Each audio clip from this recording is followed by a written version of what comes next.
Hi, it's Ike from Groovy Entertainment. Today we got another book on tape to play for you. Today's book is Mary Poppins from 1977. So let's get started.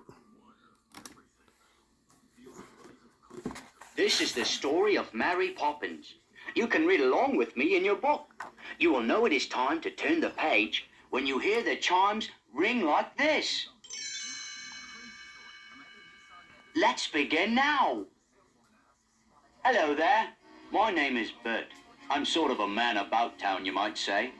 I do what suits me. Sell kites, clean chimneys, or paint pictures on sidewalks. Today it suits me to be a one-man band. Why don't you come with me? London is grand this time of year. Well now, here we are at Cherry Tree Lane, and over there is number 17, where the Banks family lives. Not too long ago, something very unusual and very wonderful happened at the Banks home.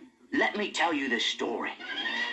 Mr. Banks, you see, worked all day in a bank, and Mrs. Banks was always busy with club meetings and such.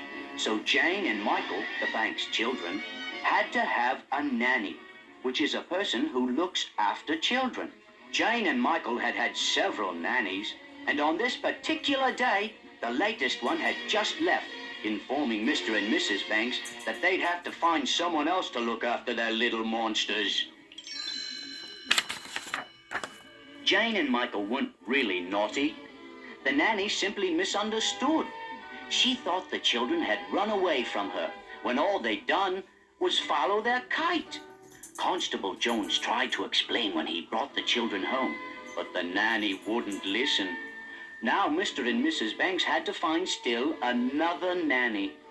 The way to do that was to place an advertisement in the newspaper, calling for someone firm and sensible. Jane and Michael, of course, had their own idea about the kind of person who should be their nanny, and to help their father, they wrote an advertisement for him. Wanted, a nanny, must have cheery disposition, rosy cheeks, and be willing to play games. When Mr. Banks saw the children's advertisement, he called it ridiculous nonsense. He tore it up, threw it in the fireplace, and wrote the advertisement himself. But late that night, a strange breeze blew down the Banks chimney and carried the pieces up into the night sky. The next morning, when Jane and Michael got up, the line of nannies they saw from their window stretched clear around the block. They were all waiting to be interviewed by Mr. Banks, and a firm and sensible lot they were, not a rosy cheek among them. Jane looked at the nannies in dismay. I don't understand, Michael. They're not what we advertised for at all. But just then, a wind started blowing from the east. Down Cherry Tree Lane, the east wind blew, growing stronger and stronger. Finally, it picked up all those firm and sensible nannies and blew them away. Before Mr. Banks even knew they were there, every last one of them was gone.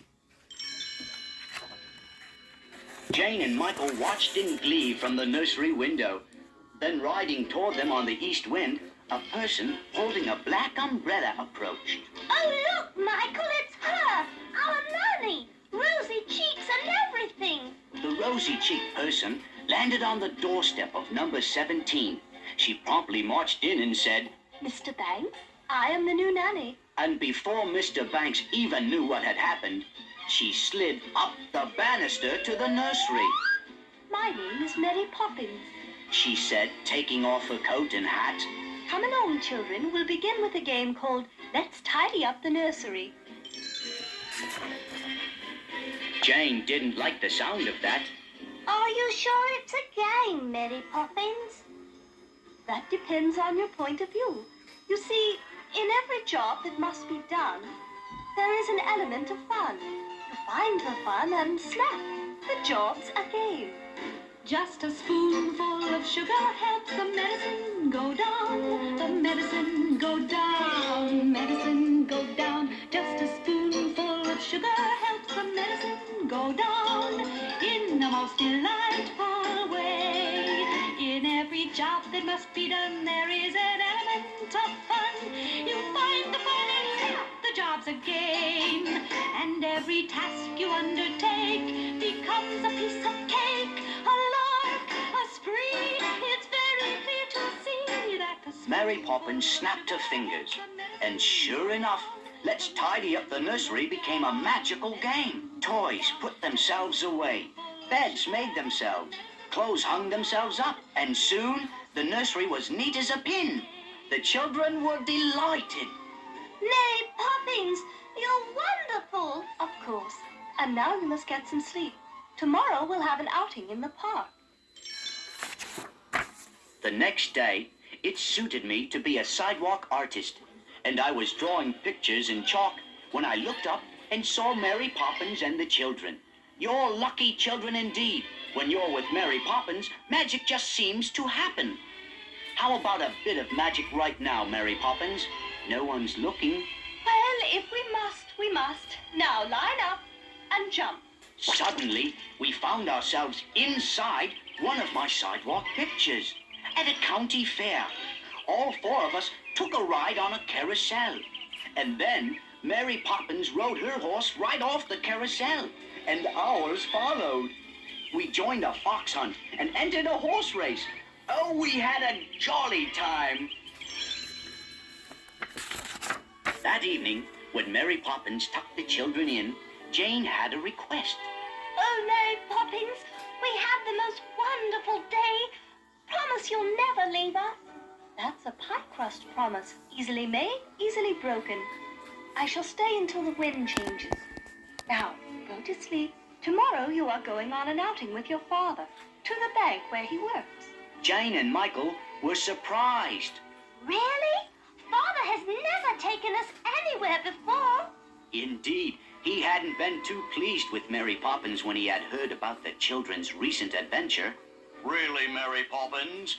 The children's outing should be practical, educational. And Mary Poppins agreed. I quite see your point, Mr. Banks. Tomorrow the children shall be at your side. Bright and early the next morning, the children set off for the bank with their father. Michael had brought some coins with him to buy food for the birds. But Mr. Banks wouldn't hear of that. You must put your money in the bank where it will earn interest. Give it to me. All of a sudden, the outing with their father lost all its promise of fun, and Jane and Michael let go of his hands. They ran off and got themselves lost. It was a good thing they ran into me. That day, it suited me to be a chimney sweep, and the children were happy to see me, but they were still upset. Oh, Bert, Father tried to take Michael's money. He doesn't like us at all. I put a stop to that kind of talk. Your father loves you very much. It's him I feel sorry for. There he is all day in that cold, heartless bank, and nothing to keep him company but money. That made them think twice. Jane and Michael decided to apologize.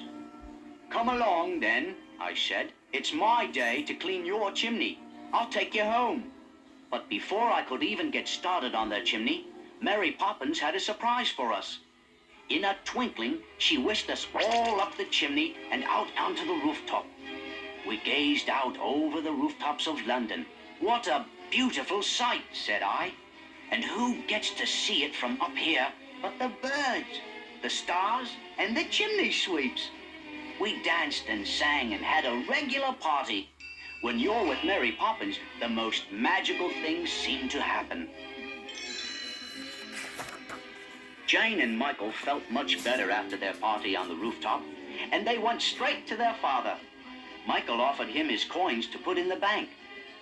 Mr. Banks smiled. Keep your money, Michael.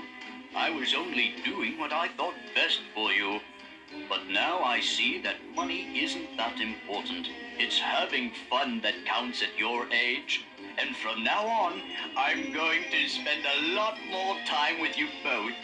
And Mr. Banks gave the children a hug and went off to make them a kite.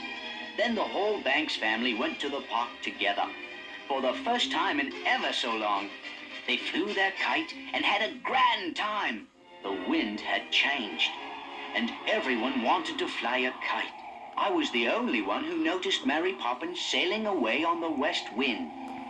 Goodbye, Mary Poppins, I waved. Don't stay away too long.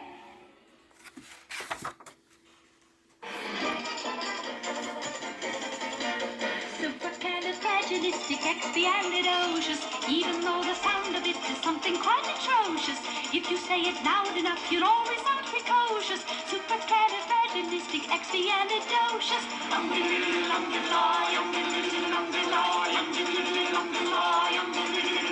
Because I was afraid to speak when I was just a lad.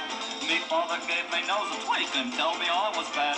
But then one day I learned a word that saved me aching nose. The biggest word you ever heard, and this is how it goes. Oh, supercalifragilisticexpialidocious. Even though the sound of it is something quite atrocious, if you say it loud enough, you'll always sound precocious. Supercalifragilisticexpialidocious.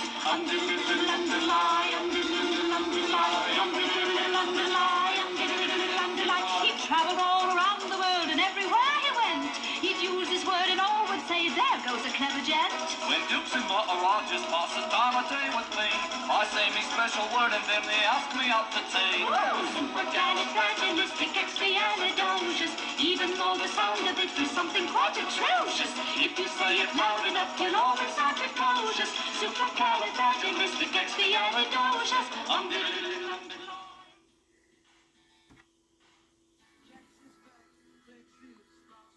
So that was Mary Poppins from 1977. So if you like, subscribe, share, and comment, have a groovy day with another video coming out real soon.